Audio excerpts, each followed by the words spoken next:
Hi. Last lecture, we explained how to find the inverse of Z transform using long division of polynomials. This lecture, we are going to explain the second method, which is called partial fraction expansion. Partial fraction expansion has three cases: simple roots, repeated roots, complex roots. And we are going to explain the three cases in three lectures. This one is dedicated for simple roots. What does it mean, simple roots? Let's take the example we solved last time. X of z equals z over z squared minus 3z plus 2. We call this the polynomial b, and this one polynomial a. We look for a and we try to find the roots of a. How you find the roots?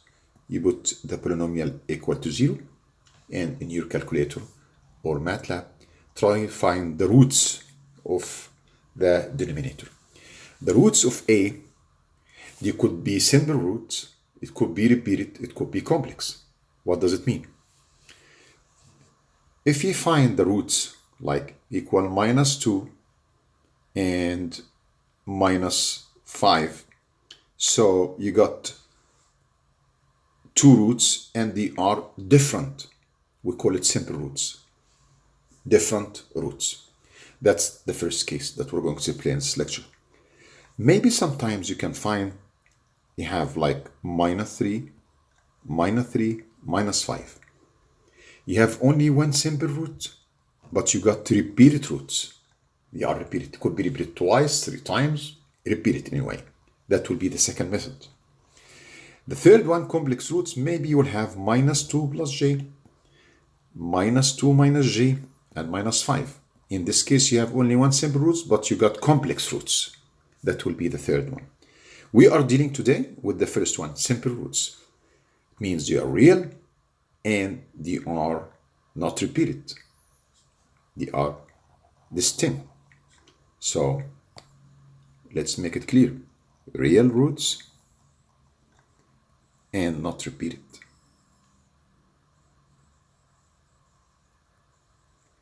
The example we have here, that's our a, so let's just find the roots.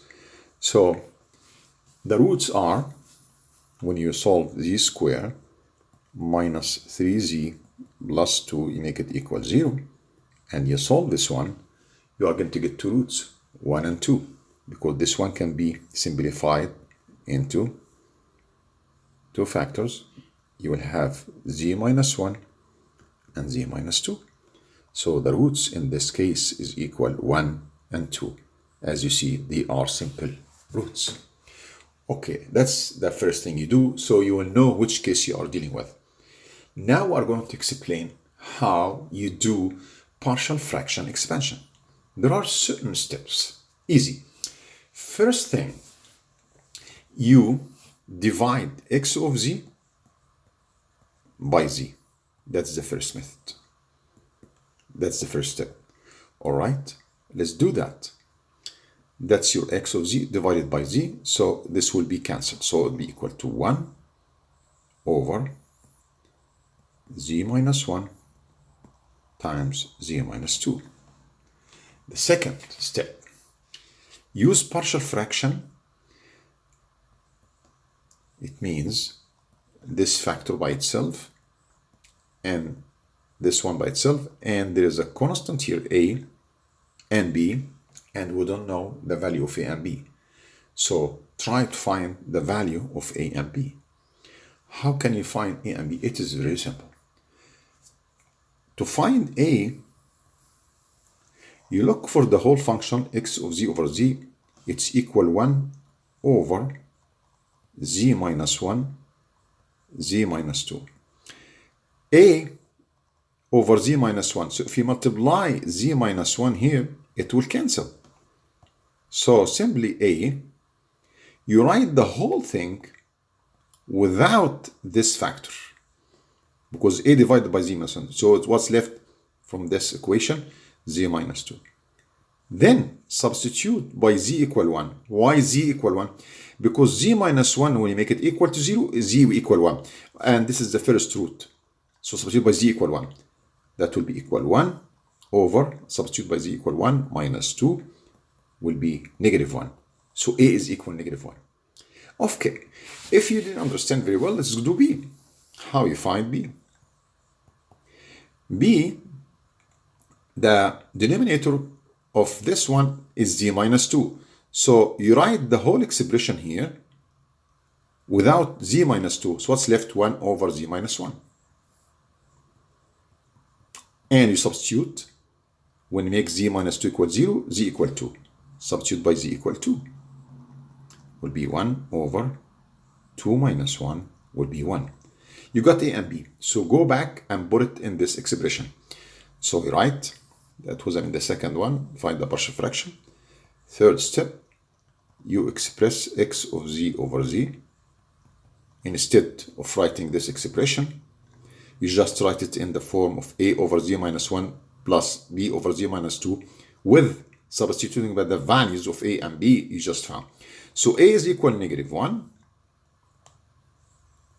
z minus 1, plus b, which is equal 1, over z minus 2. You found x of z in a nice way. Now you want to find x of z, because what you have here is x of z over z. So the fourth step, we'll say x of z and multiply the whole thing by z. So you have minus z over z minus 1 plus z over z minus 2. Fifth step, and this is the last step, you find x of n. How you do that? All what you're supposed to do, you just look for each expression and look for the table. And in this table, find the equivalent expression of x of n. Well, this one, the first one, the negative sign is here, but z over z minus 1, it is the z transformation of unit step. So that's equivalent, the inverse of this one, u of n. Let me make it more clear, you understand. What is that? We know that the inverse of z over z minus 1,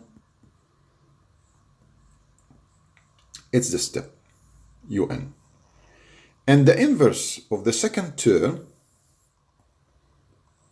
z over z minus 2, and we did that before in other lecture, that's equal a over n. A is equal to here, 2 power n unit step.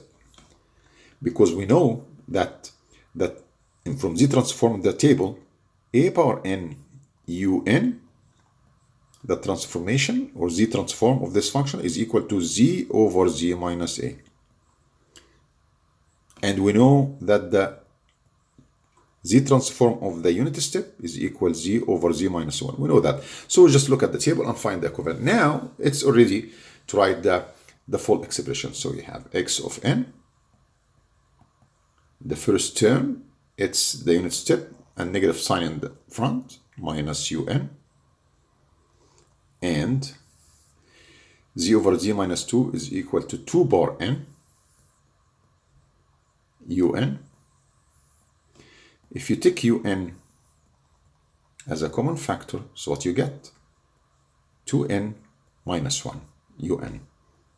If you remember, we did the same problem last lecture using long division. And when we did MATLAB, we found that the expression using MATLAB. So now you have another method. Now we're done with this lecture, simple roots. It's a very simple one. The lecture that I'm going to explain next time, that will be repeated roots. See you then. Have a good evening.